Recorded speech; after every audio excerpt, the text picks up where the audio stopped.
हाँ तो मित्रों, कैसे हो? उम्मीद करता हूँ कि आप लोग बहुत अच्छे होंगे और बहुत ही अच्छे से अपने पढ़ाई को पढ़ रहे होंगे। आज हम लोग इस वीडियो में कक्षा 10 सामाजिक विज्ञान के very very important objective question करेंगे। ठीक है, जो 1 नंबर वाला क्वेश्चन है, एग्जाम में आने का 100% क्या रहता है, प्रायोरिटी रहता है। ठीक है, चलिए बिना किसी देर को वीडियो को स्टार्ट करते हैं। ठीक है, चैनल पर नए हैं तो चैनल को सब्सक्राइब जरूर कर देंगे। ठीक, वीडियो आप लोगों को अच्छा लगे तो वीडियो को एक लाइक जरूर कर देना है। ठीक है, चलिए स्टार्ट करते हैं। ठीक है, आपसे पहला प्रश्न क्या पूछेगा मित्रों, यहाँ पर देखो, 1789 में फ्रांसीसी क्रांति के समय किसका शासनकाल था? ठीक है, देखो, जब 1789 में जब फ्रांसीसी क्रांति हो रही थी उस समय किसका शासनकाल था? ठीक है, तो जी हाँ, लुई 16। ठीक है, ये जो लुई 16 का शासनकाल था 1789 ईस्वी में, जब फ्रांसीसी क्रांति चल रहा था। ठीक है, आई होप कि आप लोगों को पहला प्रश्न समझ में आ गया होगा। ठीक है, मोस्ट इंपोर्टेंट है, क्वेश्चन बार बार पूछा जाता है। ठीक है, देखो, दूसरा प्रश्न क्या पूछेगा यहाँ पर आपसे कि जब फ्रांस जीतता है तो बाकी यूरोप को सर्दी जुकाम हो जाता है, यह कथन किसका है? ठीक है, एक कथन किसी ने दिया था कि जब फ्रांस जीतता है तो बाकी यूरोप में सर्दी जुकाम हो जाता है, यह कथन किसका है?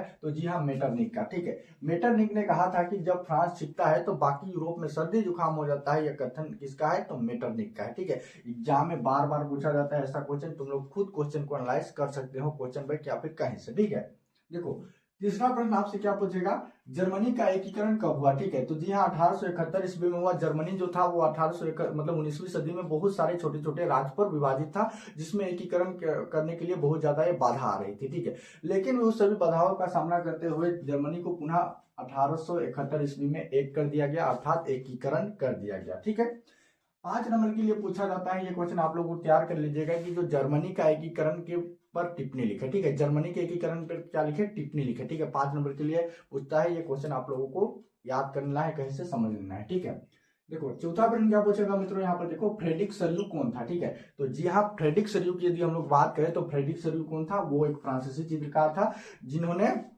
4 चित्रों की श्रृंखला बनाई थी, जिसमें गणतंत्र, स्वतंत्र, निरंकुशवाद और समाजवाद, समानता सभी के बारे में दर्शाया गया था। ठीक है, तो पूछेगा आपसे क्या कि फ्रेडरिक सल्यू कौन था? तो कौन था? फ्रांसीसी चित्रकार था जिन्होंने 4 चित्रों की श्रृंखला बनाई थी। पांचवा प्रश्न क्या है मित्रों, यहाँ पर देखो, रोलेट एक्ट को कब पारित किया गया? ठीक है, रोलेट एक्ट की यदि हम लोग बात करें तो यह एक काला कानून था जिसे 1919 ईस्वी में पारित किया गया था। इस कानून के तहत लोगों के ऊपर बिना मुकदमा चलाए लोगों को जेल में बंद कर दिया जाता था। ठीक है, यह बात भी आप लोगों को याद रखना है। छठा प्रश्न क्या है मित्रों, यहाँ पर देखो, समयता के आधार पर संसाधन कितने प्रकार के होते हैं? ठीक है, जो समयता अर्थात समाप्त होने वाले के आधार पर संसाधन जो है वो कितने प्रकार के होते हैं? तो जी हाँ, 2 प्रकार के होते हैं। आपसे पूछेगा कौन कौन? तो नवीकरण संसाधन और अनवीकरण संसाधन। ठीक है, अब ये नवीकरण अनवीकरण क्या होता है?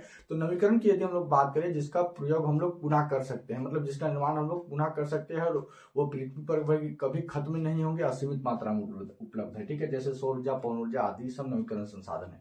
अनवीकरण की यदि हम लोग बात करें तो वैसा संसाधन जो पृथ्वी पर सीमित मात्रा में उपलब्ध है, उसका एक बार यदि हम लोग प्रयोग कर देंगे तो वो पृथ्वी पर खत्म हो जाएगा। ठीक है, तो आप लोगों को ये बात भी याद रखना है। सातवां प्रश्न क्या है मित्रों, यहाँ पर देखो, पूर्वी तट की नदी डेल्टा में किस प्रकार की मिट्टी पाई जाती है? जो भारत है, ठीक है, जो भारत के जो पूर्वी क्षेत्र है उसमें किस प्रकार की नदी डेल्टा, जो पूर्व क्षेत्र के जो नदी डेल्टा पर किस प्रकार की मिट्टी पाई जाती है? तो आप लोगों को पता होगा कि भारत की पूर्वी क्षेत्र में बहुत सारे नदी है। ठीक है, अब जाहिर सी बात है, जहां नदी रहेगी वहां पर जो मिट्टी जो पाई जाएगी वो कैसी मिट्टी पाई जाएगी? जलोढ़ मिट्टी पाई जाएगी। ठीक है, आप लोगों को ये बात भी याद रखना है। देखो, आठवां प्रश्न क्या पूछेगा यहाँ पर, देखो, विनिर्माण की प्रक्रिया किस क्षेत्र का भाग है? ठीक है, तो आप लोगों को पता होगा कि हमारा जो अर्थव्यवस्था है उसके हम लोग 3 क्षेत्र में बांटते हैं। ठीक है, प्रथम क्षेत्र, ठीक है, प्राथमिक क्षेत्र, द्वितीय क्षेत्र और तृतीय क्षेत्र। प्राथमिक क्षेत्र क्या होता है? जिसमें जो प्राकृतिक का प्रयोग करके उस वस्तु का उपयोग किया जाता है। ठीक है, जिसमें जो हमें क्या प्रश्न पूछा है मित्रों, यहाँ पर देखो, विनिर्माण की क्रिया किस क्षेत्र से आता है? तो ये जो प्रक्रिया है वो द्वितीय क्षेत्र से आता है। क्यों? आप लोगों को सपोज करो कि कोई गेहूं है, ठीक है, गेहूं को हम लोग प्राथमिक क्षेत्र में उसका फसल की उपजाऊ किए, ठीक है, फिर उसे काट कर ले जाकर फैक्ट्री में ले जाकर गेहूं को आटा चक्की बना दिए, ठीक है, फिर आटा का बेच रहे हैं, तो वो किस क्षेत्र हुआ?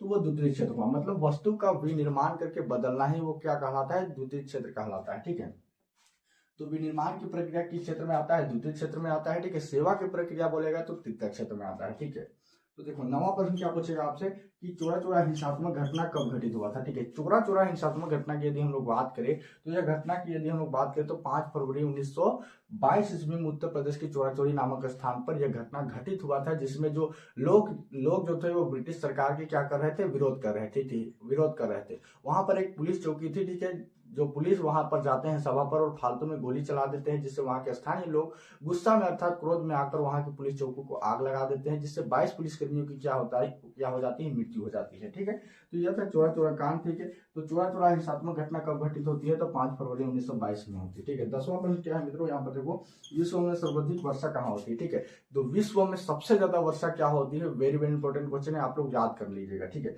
विश्व में सबसे अधिक वर्षा जो होती है वो मेघालय के मार्सिन राम में होती है। ठीक है, यदि मित्रों आप लोगों को वीडियो थोड़ी सी भी अच्छी लगी होगी तो वीडियो को एक लाइक जरूर कर देंगे। ठीक है, चैनल पर नए हैं तो चैनल को सब्सक्राइब भी जरूर कर देंगे। फिर मिलेंगे अगले वीडियो में, आज के लिए इतना ही, धन्यवाद।